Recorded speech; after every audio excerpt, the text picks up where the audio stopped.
It's the arc that everyone who knows Campaign 1 is looking forward to, and everyone else who doesn't is like, oh, okay, so they're gonna try to fit like 80 episodes into like one season? Cool. You told me Season 1 Whitestone was the most anticipated arc of Campaign 1. Yeah, but I'm not a Vox Machina fan.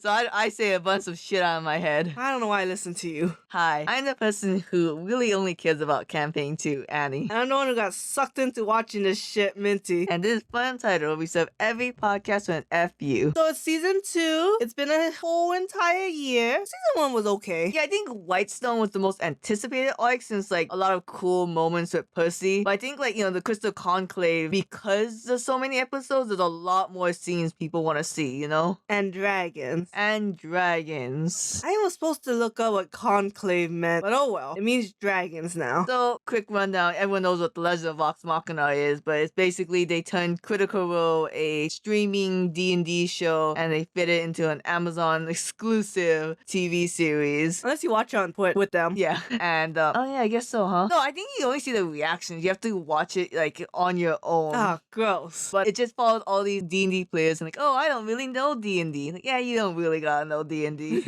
They kind of just pick what they want. It does help to understand why Grog keeps saying rage, and I'm like, you don't have to say it, because you're not actually doing it. So episode 1 it left off where season 1 ended off where like the dragons came and everyone dies. I like the dragon acid scene. That was my favorite part. So you like when Percy almost died from the too much acid. All I'm saying, it was pretty cool. It felt very Castlevania. It did feel like Castlevania. Yeah, when you first see the monsters come and like pick people off from the ground, fly around, and then drop them. I like the ice where like it shattered the body then froze them. Like, Basic ass motherfucking bitch who always likes the ice and water I'm scene. Minty. I liked it when Sovereign Uriel died. It was funny. His kids will remember that day in infamy. That's you. That's what you sound like. It's a trauma bonding moment.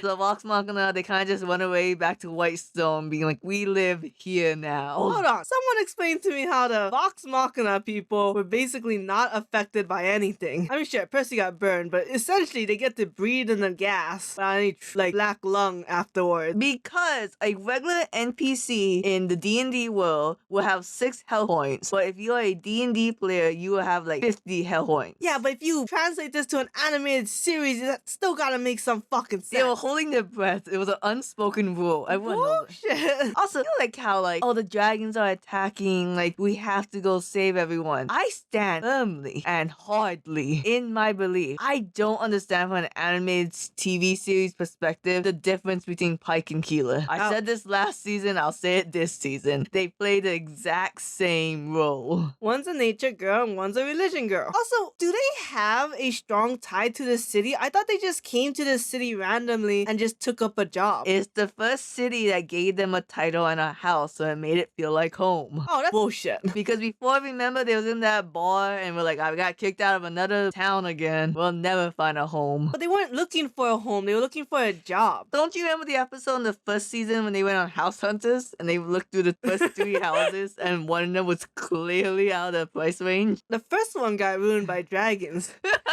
The second one was in our price range, but the bar did not like us. Oh, this third one, kind of far and also close to a dragon home, but you know what? I think we'll make this one nice. It's a fixer-upper. I love when like the house, like great house, super far away from where anyone works. Oh my god, I had to watch one of those and I was like, don't pick it.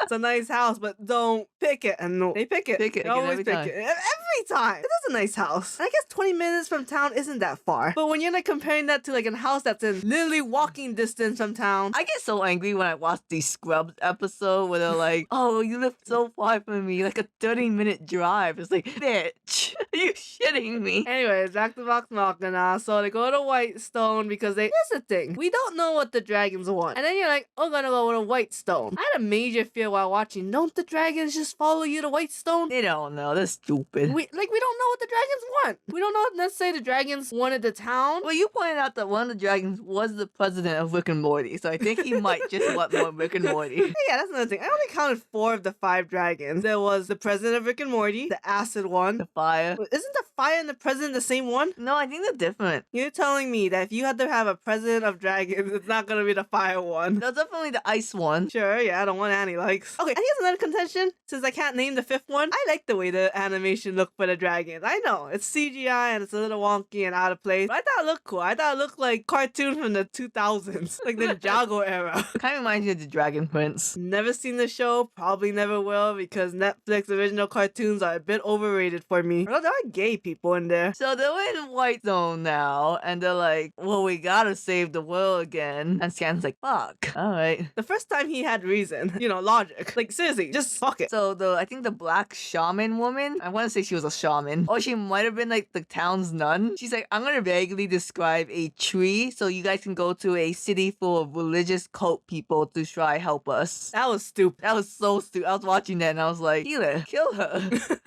She's not gonna help. She's literally giving you like two opposite descriptions of every aspect of a tree. Like, how is that helpful? And then you get to a place that's like a dead tree. Like, episode 2 was about them in this super religious town trying to help get an army. And the religious town's like, no, fuck you. Take your damn campaign 2 and campaign 3's cameos and shout outs and get out. That didn't make sense, right? Like, there was really no reason for this town to help them. No, yeah, it didn't really. They don't really have a plan, as we clearly see. Like, I feel like because they have to stick so many episodes into one animated series and you can't have all the D&D shit, there's a lot of just like plot holes. I think they were just like the religious town was like the second best army because the first one was Yurio's army. But you still have no reason to go help another town. Yeah. Because again, we don't know what these dragons want. There's no guarantee that the dragons are just trying to kill all of humanity like Castlevania. I got so angry, by the way, when Pike was like, oh, I saw the dragons. They're spreading out and killing people. I can't believe it. They're just killing people. Like, Pike, what the fuck?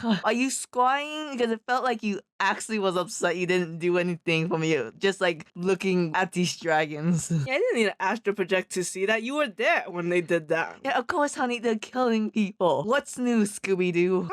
So, yeah, clearly the dragons are progressing and the religious people like, we'll get there when we get there. Which honestly is a fair point. And then the next hint, because this was stupid to come to, unless they come back later, was to go to like a monster hunting guild or something. Yeah, because that tiny man told them to go there. And it's like, one, why are you listening to him? I like Tiny Man. And two, what can they do that you guys can't do? Something that kind of confused me is that they didn't explicitly say this was Vex's and Vax's like old hangout. I guess they didn't really want to, but I was like, I don't like shows that do this kind of shit where it's like, it's kind of obvious what the secret is, but we're gonna keep it a secret anyway. So we go to the monster hunting, I forget, like the Slayer's take. I don't know, apparently they misspelled it, so I can't tell you. And they met Zaha! Zaha! It was it's actually her name.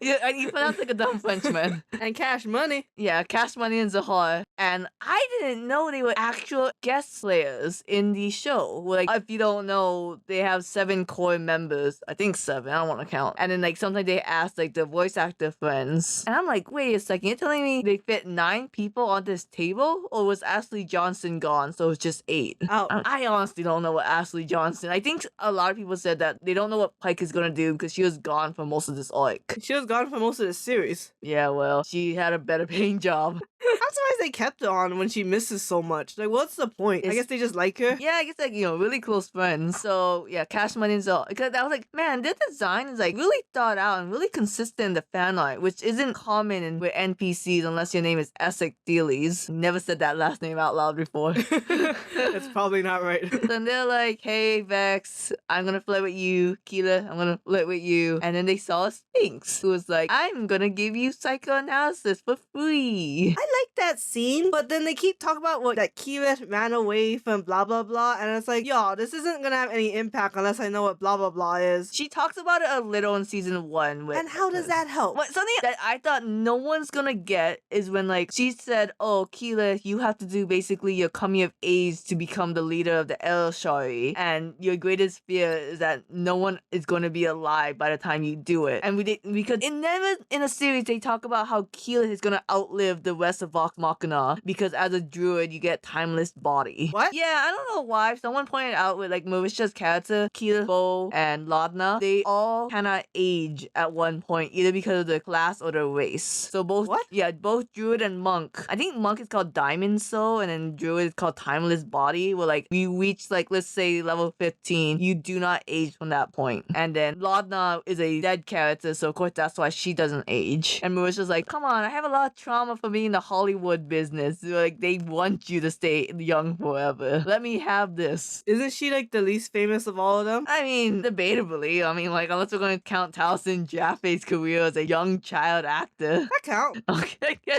she's still in Hollywood, you know? Is she? Yeah, she plays Soldier Number 5. Ouch. No, that's a Halloween costume one time. The year that Liam went as Gara. Oh, okay. She's like, this is a shout out to all the ones that not as famous but paid a lot more bills than the main roles. So, and I'm like, you don't explain enough about Keela, or as you call her, Earth, Wind, and Fire. A band that exists here in D&D land. I like that Scanlan joke. I was like, no, I don't give a shit about you. He's like, fuck. Ah, shit. Well, come on. That was like really funny, actually. Like, not like, it's weird because it's super laugh out loud funny, but like totally not a laughing kind of mood. It's because that's like every bard's fear, every attention whore's fear, I should say. It's to not be looked at. Yeah, it's true. Does not even count. So what was the point of finding the tomb? It's because they are getting the vestiges that they use to defeat the gods. Oh. And that's the first vestige that the Sphinx told them to get the Raven Queen's vestige. Oh, so a god-killing weapon should be able to kill a dragon? Yeah, because dragons are inferior to gods. Sorry, dragon furries. Them the facts. So that's why they had to go under the lake, and I guess that's why Cash Money and Zahar follows them. And how did Grog get that sword? Oh, okay, so we forgot about the Grog storyline. He got that from defeating Silas. That was Silas' sword. Oh. So that's a cursed sword. And then, like, I don't know, I guess Grog fought, like, a follower of the Storm Lord. And I'm like, okay, isn't this what Pike did in season 1? Just basically trying to find yourself with being this wash, wind, speed. Friends of a feather flock together. So that's, and then so obviously the sword's cursed with making Grog blood crazy. Which is that a bad thing? I mean, you gotta fight enemies anyways. What, like, does mercy killing now involve? Well, you know, one day he's gonna, like, pussy it and go after his friends. You don't know that until we get to that point. Yeah, Percy, when he got like controlled by that demon, we should have given him the benefit of the doubt until he turned the gun at you guys. You guys were worried for no reason when he first saw the smoke. It gave him a lot of power, I think. Another thing from season 1, it was just repeating. But now it's all in one character. One character, say sometime. So they did an underwater temple. We get a lot of flashbacks of Vax and Vex, and you're like, we couldn't get some kid actors to do these? No, because so many people complained last time about kid actors just being the kids of the actors. Nepotism. That's how you make it in business, baby. But I thought the Vex and Vax was actually very cute. I thought it was very cute, yes. About like how like... Although you kind of knew shit was gonna happen because they kept flashbacking to Vax and Vex, and it's just like, geez, I wonder if she's gonna go far from him. It's like a complete storyline, right? You have to see all the steps, even if you know what the last step is. What I thought was weird was like, okay, so the dad doesn't like them for who they are, which I'm guessing is because they're half-elf, and he's like a full elf. But he's the one who slept with the human in the first place. That's what I'm kind of thinking. That's what I'm like, unless they're like his stepkids and you're keeping the stepkids, I'm like, I'm pretty sure that if you're white, because let's be honest, it's a patriarchal world, has an affair with a human, you don't keep those fuckers. You throw them on the street. And I'm also like, so Dax has a sister complex and Vet has a daddy complex. Hell yeah, baby. Like the family's so fucked up. My problem is like, it felt very kind of anticlimactic for me. What? Where like Percy touches the armor and then it just kills Vex. Like, why did it kill Vex? Like, did it like, is it because Vex was in that battle beforehand so she was weaker than Percy? And like, damn, we just touched this thing. She got X-nayed. Am I the only one? Like, you know, like, I see what you're saying. Oh, it's hard because like, I think from like animated series standpoint, like it's kind of random. But it probably has something to do with a D&D aspect, right? Like probably Laura failed the check and Taliesin didn't. I guess. What I thought was kind of weird was that, was Vax always this protective of Vex? I thought that they were the twins that just did whatever. The only thing I can remember from season 1 where Vax was like, we could leave this group, you know, and Vex like, yeah, we could, but we won't. Sure, but you know what I mean. Like, Yeah. it wasn't like this. I'm sorry. Vax's character in The Legend of Vox Machina, as someone who never watched Campaign 1, is kind of weak and all over the place. Sure, I think in season 1 he didn't have a strong presence. He was just kind of the jokes guy. Season 2 is clearly going to be more serious. So I have to say, as someone who don't know Vox Machina well, I think Vax and Percy are both kind of similar characters. It's just one's like, either Aladdin and the other one's a witch white guy. He's a 1%. And then Kiki and Pike is kind of too similar to me. So I think that's why like a lot of screen time goes to Scanlan, Grog, and Vex, because they have such distinct personalities. Damn. But did I say anything wrong? There's this one person I follow who's like, I really want to see Vex and Scanlan in relationship more. And I'm like, bitch, it's just gonna be the butt of a joke. Yeah, they kind of argue a lot in season 1. What's this weird sexual tension I've seen? It's nothing, literally. Alright. I would say the first 3, like, it's okay. I was kind of playing Pokemon, so I wasn't paying full attention, but I think it's just okay. I thought Zahar and Cass Money's voice acting was really well done. That's it? That's all you want to say? Well, cause I didn't like the first 3 of season 1 with that was a weird thing when like Kiki was like, I think we're the one who caused the dragons to come because we killed that blue dragon in episode 1 and 2. You know, the notorious filler episodes. Like, no, Kiki, I think you're fine. Gotta introduce it somehow. That was the Chekhov's gun to allow season 2 to happen. Because they're not gonna explain the shit that happened before this arc. If I remember correctly, season 1, 4, 5, and 6 is the one I really like. And then you like, kind of like near the end episodes. Yeah, I forget. I think like it's like JoJo all over again. One of us likes the first half, the other likes the second half. What are you hoping to see in the future episodes? I want to see more, like cool fighting, not just them running away from a dragon. I'm fairly indifferent, so I'm just in it for the ride, to be honest. I would like to see like more horror scenes of more like destructions of the dragons, I guess. I want to see the religious town just get wiped. Yeah, it's catharsis. No, wait, we can't. Caduceus Clay is there in the Wild Mother section. Shut up. We can't lose the boy. Yeah. Yeah. Until we can't afford to lose him. This is Annie signing off. What about me? Fine. Minty will ask you, is it Thursday yet? Ugh.